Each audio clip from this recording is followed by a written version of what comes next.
Hey guys, it's me, EODGamer here, and today we're back with another build guide video. We have here Blade, as of version 1.2 as well. Super excited to share with you this character. I've played him since 2022 in the closed beta test 2. Didn't appear since then, so let's take a look at how he has changed and I'll help demystify like his overall kit. So let's just see some actions first and check out his skills before we dive into how we built this character.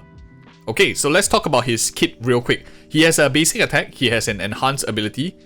This enhanced ability changes his basic attack, and I'll talk about it real quick, but since this is the one that is determining, let's talk about his skill ability first. So going in here, we see that his skill ability when it's casted, it actually consumes 30% of HP and it's pretty much like his overall playstyle. Does like to consume a lot of HP when using his enhanced basic attack, skill as well as ultimate ability too. So when he has this enhanced state, this hellscape state, his skill cannot be used. That means this one will like be grayed out and his damage dealt will be increased by a certain amount, and his basic attack is, instead of this shard sword, it becomes forest of swords, just a name change and as well as ability change. So if his HP is insufficient, let's say it's like 29%, it will just be reduced to 1 when he uses the skill, and note that it does not regenerate energy, but it also doesn't end his current turn. What this basically means is, let's just come into this screen real quick. Notice here that by right, if I use this E ability, I would have max energy for any other character. But as you can see here, if I press enhance, note also his life here, 2473. So it saps the life, doesn't give me any of the additional ones, and you can see I can't cast enhanced ability anymore. But what I can do is use Q to also give me enhanced basic attack that hits these units here. So as you can see, it's not a pure AoE, it's still a splash AoE on the side too. And let's just go into this screen here, looking at the basic attack, forest of swords here. So a single attack, the normal one is pretty straightforward, just normal damage. But the AoE attack, this one here, it consumes some life as well, and at the same time you do damage equal to 32% of his attack and 80% of his max HP as of the current level that I have it at. So it also does like splashing damage on the side. I think this is like 40% of the original damage. So predominantly single target, but also about a bit of splash on the side too. And when it's insufficient, he's reduced to 1 when using Forest of Swords. So even if you have 9% HP, you still can use it, and it's only just be reducing him to 1. This cannot regenerate skill points. So let's see here real quick. Let's just whack this monster, or let's hit this, and you can see that both of them will break too. So as you can see, the ultimate ability does, or that basic enhanced attack, the basic enhanced attack from Blade, does regenerate skill, energy still. So now we have his ultimate ability up. And as you see here, his ability for his ultimate, when you have, for example, set at 50% HP once you cast it, a lot of us might be wondering, what if you are below 50%? Does it bring you back up to 50%? And of course, if you are above at full life, it cuts it down to half. So let's just see when we press it real quick, to see whether this actually transforms back to 50%. So it's, in a sense, his ultimate could be a heal for himself also. And other than that, it's just basically a good amount of single target damage, some splashing on the side for his ultimate ability too. And other than that, it's basically the damage is based off the lost HP in the current battle so far. At the same time, deals wind damage. So for this ultimate ability here, how it works basically, let's restart the ultimate. So next up, let's talk about the ultimate ability for Blade. It sets his current HP to 50% of his max HP and deals basically wind damage to a single target enemy, and does a bit of splashing on the side. I think it's also in a 40% ratio, and the damage is actually increased based on the amount of damage that he actually takes. As you can see here, it has a flat 32% of attack, 80% of max HP, and also 80% of the tally of Blade's HP lost in the current battle. You can see this is just level 6, so all these can be increased across time, and it's capped off at 90% of his max HP. That's the limit of the amount of damage that this additional one can be done. For those of you who don't want to know how much damage is actually going on, if you see here, one of his icons here in the UI, he has this death sentence icon with the amount of HP loss. So this tells me that it will do 1.3, about 1.3k-ish, or maybe slightly less damage based on this amount. So it's very nice to see as well. You can actually predict how much damage you're going to do based on some quick calculations as well. But I think what's more interesting that is not said here is this first part set to 50%. What I want to know is, if I use the ultimate ability, does it bring it back to 50%? Or does it, of course, only when 100%, then it steps it down to 50%? Let's take a look. We're going to use this on this monster here, and what's important is we want to see this bar go up or whether it stays the same.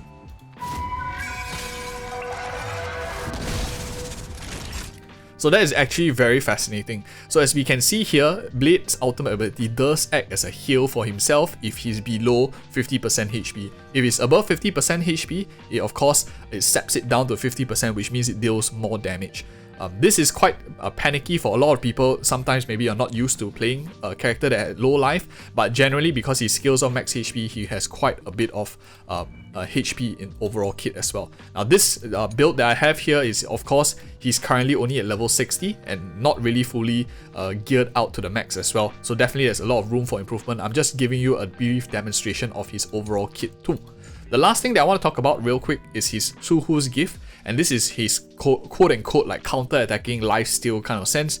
Once he hits a certain number of stacks, 5 stacks, he's able to launch a follow-up attack which deals damage in an AoE fashion as well, and also restores a flat amount of 25% of his max HP. So it doesn't matter the amount of damage done, it just straight up heals. This is very good, especially if the enemies are shielded, so it doesn't require you to do damage and to heal, which I think increases the consistency of this character's performance in my opinion.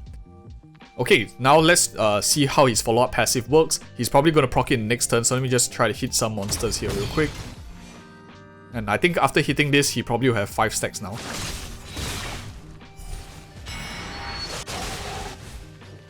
So as you can see, once he hits 5 stacks here, you can notice it on this counter here, then he will heal some life. This is the death sentence that he has. This is the enhanced ability that he has as well, so you can always just keep track on the UI. If you need to, if you want to see the amount of damage of HP loss, you can always come in and see it here as well. Now let's go into like his build, since we roughly know how this character works already. Okay, in terms of tracers, I think his major tracers here don't really change his playstyle too much. As you can see, it increases the damage really nicely. You also get more healing when he's at lower than 50% of his max HP. And when he's hitting a weakness broken enemy with forest swords, he does heal a little bit more, which gives him a bit more sustain and benefit when he's attacking weakness broken units too. So which means it doesn't matter whether it's like weakness broken, but any team that focuses on breaking enemies' weakness, he benefits from as well, because he does get a bit of sustain for his overall kit. But generally, I think if you're using forest or sword, it's like 10% reduction. You only restore 5%, so it's a net negative in my opinion. Maybe you slightly break even, because if you do it 5 times, you lose 25% HP and you just lifesteal that amount up, and plus you also gain this a bit of additional amount. So generally it's a net positive for his HP too. Other than that, we already talked about all of this. I think his overall kit requires you to build evenly into all of them. As you can see, the Forest of Swords, you do want to level this up because it scales off of basic attack. So he's a character that you want to push this one up to. Scale, the Suhu's gift, very important as well, does a lot of damage based on his HP. Enhanced attack similarly is increasing the amount of damage being dealt when he's in his enhanced state. So all 4 very, very important. He has good amounts of crit rate in his kit. You see here, crit rate here, more crit rate here. So he already gets quite a lot from his minor tracers, and good amounts of sustain here, like some HP tracers here to give him even more damage, and some effect rest to resist enemy crowd controls too. So overall, I think well balanced offensively, defensively kind of characters in his tracers. But let's talk next about Lightcones. And personally, I'm using a Secret Vow. I think this is super strong and probably one of the stronger 4-star Lightcones for him as well. It just gives tremendous amounts of damage bonus. This is at Super in position 4. At 1 is like 20-20, so 40% damage bonus for a Secret Vow if you are lower than the enemy's life. If you're higher, you only get the first section here. Of course, at Super in position 5, this goes up to 80%, which is very massive. But I think let's look at the graphic here to see all the Lightcones currently as of version 1.2. I think it's going to be a little bit more helpful too. So out of all of them, the 4 stars really, this one here, this one here, this one here, they don't really work very well because they give a lot of it is like attack bonuses, which as you can tell, Blade doesn't really care too much. Attack bonus is also very easy to obtain from supports and etc. And I'll just go show you real quick. This one is also attack. Only when you defeat an enemy, you get crit rate. And last but not least, you have this one here, which you get some attack and some damage bonus only when the opponent is affected by burn or bleed. I think out of all the 3 stars, probably this one is going to be the best other than Secret Vow, because at least you get some damage bonus on something you can control, like inflicting enemies with burn or bleed. You can form team comps that do that, as Star does burn too, so you could gain a bit of benefit from this. The 3 stars, I think some of you maybe are interested to know. This is also decent, increased amount of attack and skill, but the one biggest part about 3 stars that I don't like is you generally get a lot weaker scaling compared to 4 stars on its own. And if you have weaker scaling here, this has to be very, very good to make up for that differential in just the pure stats as well. Especially since he factors in a lot of HP, and HP also is a very large number, so it gains more from percentage bonuses. Having a much lower amount of HP means you don't get the same gain from HP bonuses. Unlike attack, which is like maybe 1000 attack, 2000 attack, which doesn't scale as well percentage wise compared to HP, which scales much better percentage wise. So those are some thoughts on why I don't really like 3 stars, but some of you want me to talk about it, so I definitely will as well. The wearer does 20% more damage to HP greater than 50%. This is, I think, not as good as maybe a Collapsing Sky. And the last one here, if the wearer's HP is lower than 80%, crit rate is increased by 12%. I think this is probably the best of all 3 of them, since it at least gives you some crit stats. But then again, as you can see, at max level, this is 846, 370. And if I just go to, for example, a Secret Vow real quick, you can see 846 and 370 is like significantly less than this. And 12% crit rate might not be even better than, for example, something like this, which is a 16% damage bonus. On top of that, you get a lot more stats here too. So just thinking out of the top of my head, other than that, I think some of you might be considering the 5-star Lightcones and of course the Battle Pass one. Let's start off with the Battle Pass one. I don't think it's very, very good. You get attack here, and when you defeat an enemy, you restore HP equal to their attack. Blade scales off more of HP than attack, so I'm not too sure why he's even on this icon. This is not really very good for him, in my opinion. So I will actually skip this one if any of you are thinking of Secret Vow is way better. It's currently on the Lightcone banner too for Blade, so you can consider picking it up. Fall of Aeon. Whenever a wearer attacks, their attack is increased by 8%. Again, not very useful. But when it inflicts Weakness Break, you get some form of damage increased by 12%. And as you can see, the stats are also pretty good. It's quite similar to a Secret Vow, I think so. But maybe with slightly more attack. But generally, it gives you this 24% damage bonus, and when you inflict Weakness Break, which most likely you're going to play him to weakness broken enemies, I think this is overall like the best for a free-to-play player if you don't have a Secret Vow. Like if you're thinking of these 5 here, probably I'll rate Secret Vow first, Fall of Aeon maybe second, if you have no other choice, maybe Wolfwalk Time third. I don't really like the 3 stars for the reasons mentioned too. And next up, something irreplaceable. Again, attack bonus not very useful. When defeats an enemy or is hit, immediately restores 8%, can only trigger 1 time. This is especially good if you need more survivability. Maybe you're running Blade relatively independently without a reliable sustain character on the team. This could interestingly create some interesting comps, but then again it scales with wearer's attack and he doesn't like building too much attack. If it scales off with his max HP, I think this will be much better as well. Instead, you could consider just running the 4-piece Guard of Wuthering Snow to get a 5% max HP heal. I think that would be interesting also. At the same time, whereas damage is increased by 24% until next turn, I think this is also pretty good. Unlike his overall kit, it requires him to get hit or defeat an enemy. If this was changed to maybe losing HP, I think it'll be a lot more useful for him. This is quite conditional because it requires him to get hit. If any of you have this Lightcone here, something irreplaceable, do leave us a comment below. Maybe you have done the testing between these two, and how do you feel in terms of utility, because this obviously does change up his playstyle quite a bit as well. But from what I'm seeing in terms of theory, I don't think it'll be very useful. You might as well just run more damage on him as well. And last but not least, of course, his signature. Likely is going to be his best, the Unreachable Sight, giving him quite a lot of stats, 18% here, 18% here. But I think one thing that I wanted to comment on is the closeness of this at Superimposition 1 might be very close to Superimposition 5, a Secret Vow.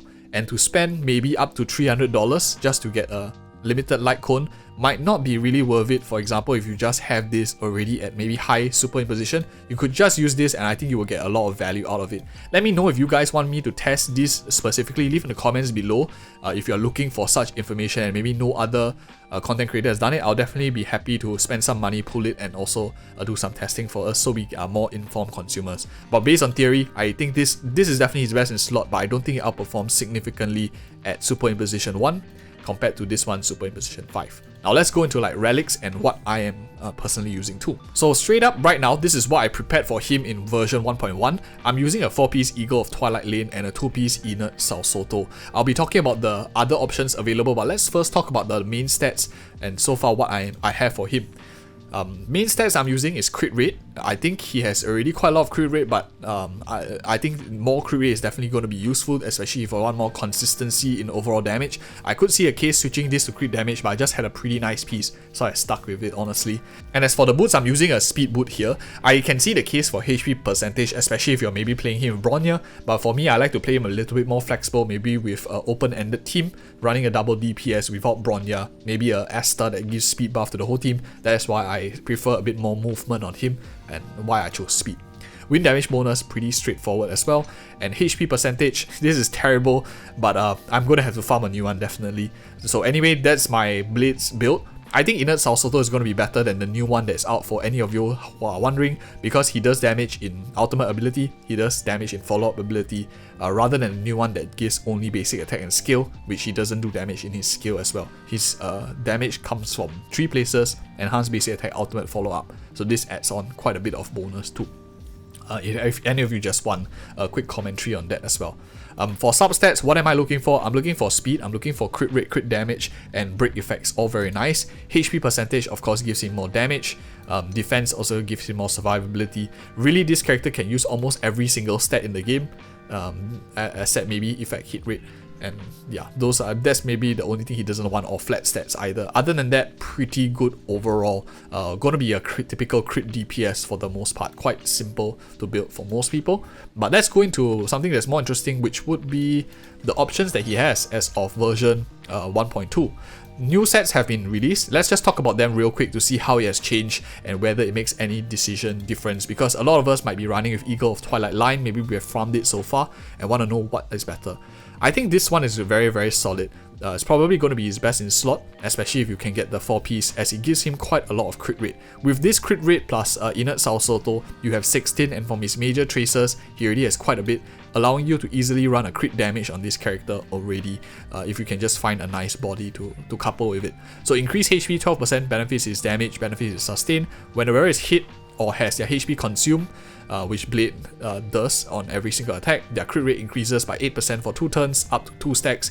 If you enhance using his skill and you basic attack, you basically get 16% up straight away on the first attack. So that is pretty crazy because he consumes first before doing damage. So I think that this one, the mechanics will work as getting the 16% straight away when you do your first basic attack already.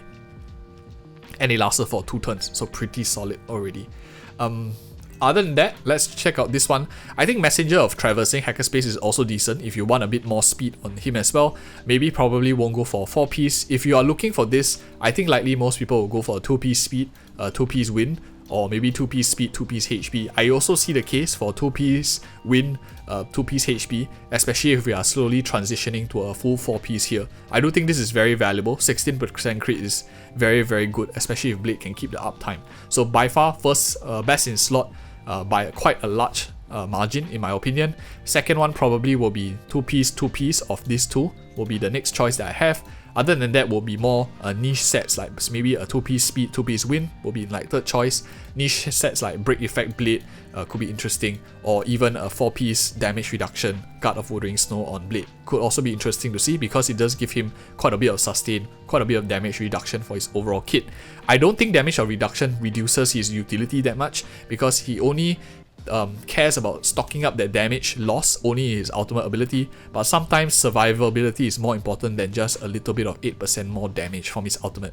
As we saw, there are 3 parts to his ultimate damage. The HP loss is only one small segment, and it also caps off at a certain percentage of his max HP. So those are like some initial thoughts that I have.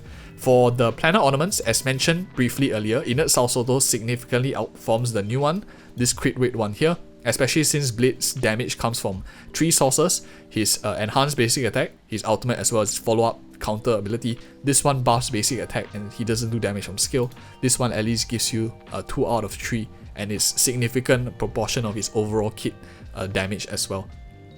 So I really like Inert Salsoto for that fact. Other than that, I don't think this is super good for him as a DPS. I don't think any of the other ones will be interesting as well. I think Inert Salsoto is probably his best in slot. Second option maybe this, and if you already have maybe a lot of crit rates for some reason, you could consider running Celestial Differentiator, but of course you lose out on this 15% here. But if you're already at overcapping your crit rate, this 16% might be more beneficial than this 15% here, since this is universal across everything. Just some very quick commentary and what I'm thinking about as well for the sets too. Okay, and now let's talk real quick about his Eidolons for any of you whales or really passionate Blade players who want to just stack up on this character. In my opinion, I think this character is still pretty strong. Maybe not as vital Eidolons as some other characters that are super changing, like maybe Luota's E6 and on the way there. This one increases his ultimate damage, basically increases the amount of scaling of it. Still, it caps off at 90% of his max HP, meaning that you are just able to hit this max a little bit quicker, and same thing for most part. Number 2 gives him a lot of crit rate when he's in his enhanced basic attack state, which most of the time he will be. With this, together with like a lot of his best in slot, he really has a lot of crit rate. I think it's going to be very easy to hit a high crit rate on this character even without a crit body main stat too. So some things that I'm just thinking about with E2. E4, when Blade's current HP drops to 50% or lower, increase his max HP by 20%, stacks up to 2 times. This is very useful offensively and defensively. I think this is a pretty nice add. The only HP modifier we have in the game so far, if I'm not wrong, as of version 1.2, the only character that can increase their own HP at least.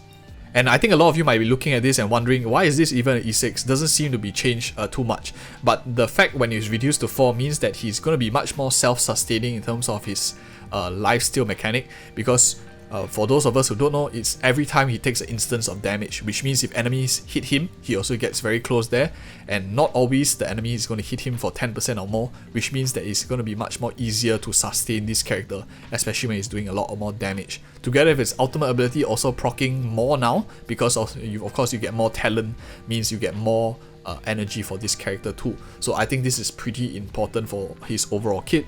Maybe not game breaking for his overall kit, but does make him a lot more usable, and it feels a lot more easier to use this character in general. Out of all of them, I think the best one is probably his E2 in terms of dollar to Eidolon wise. 15% crit rate makes it a lot easier to build this character into other aspects too. And last but not least, team comps. Let's talk about some team comps as of version currently in 1.2. I'll talk about one free-to-play team comp and maybe one Luota team comp, and the rest of it I have it in another video already. Out of all healers, of course we have no choice now. Use Natasha if you can. The new healer that's coming up, Quantum Links, is interesting to consider as well. So if you're watching this video sometime in future, that is an option for most people too. For buffers, of course, Bronya is going to be, in my opinion, like probably a better choice, but Esther is definitely going to be a solid one, especially if you're running here with Wolf Walk time, you don't have a secret Vow. You get burn from Esther's basic attack to give him some damage bonuses. On top of that, she gives him more speed, allowing him to recharge faster, take more actions, do more damage, some sort of attack buff for the team too, which Blade doesn't mind. He does skill a little bit of attack, but it's relatively indifferent.